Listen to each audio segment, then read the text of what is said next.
Hey everybody, Noah here from 3x3 Insights. Welcome back to another episode of Retail Untapped, or as we're calling this week's episode, Retail Roundup, your quarterly breakdown of the industry news and analysis that you need to know. So without further ado, let's kick things off by looking back at summer 2018.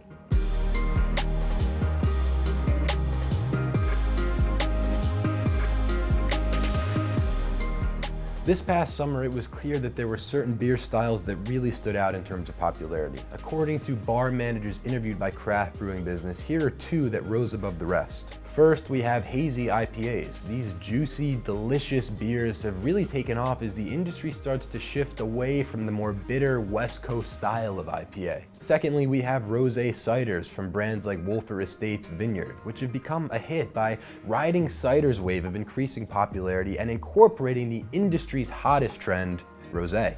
Founders Brewing has released a new solid gold pale lager at a lower price point with the goal of competing with domestic lagers like Bud Light and Coors Light. Founders is recommending that off-premise retailers price solid gold cans at $7.99 per 6-pack and $15.99 per 15-pack, which is considerably lower than the average price of craft beer across the country. Now, considering that craft beer accounts for only 13% of sales nationwide, craft breweries are going to need to start pricing more competitively if they want to steal market share. Now, let's take a look at our category to watch. Today we're talking RTDs, or ready-to-drink beverages. These prepackaged cocktails are on fire, showing growth of 28% this year with no signs of slowing down in Q3 or Q4.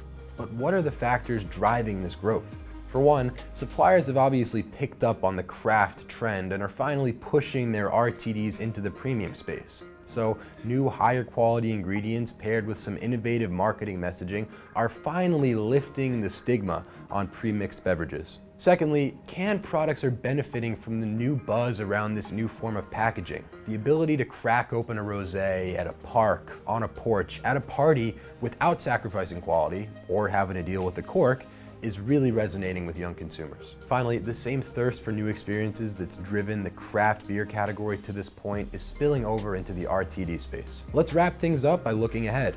Diageo's vodka brand Smirnoff recently reallocated a sizable portion of their marketing budget to Instagram, and specifically Instagram stories. The company is smartly using short-form media to reach younger consumers. As we see major brands start to shift large portions of their ad spend to social platforms, it's time to start considering a similar shift for your business. Cater to your consumers. Where is their attention? If you take a look at the top performing apps on the App Store, you'll probably have a pretty good idea. Thank you for joining us and sticking with us. Feel free to share comments or feedback across all social channels using the hashtag Retail Untapped. Thank you, and we'll see you next time.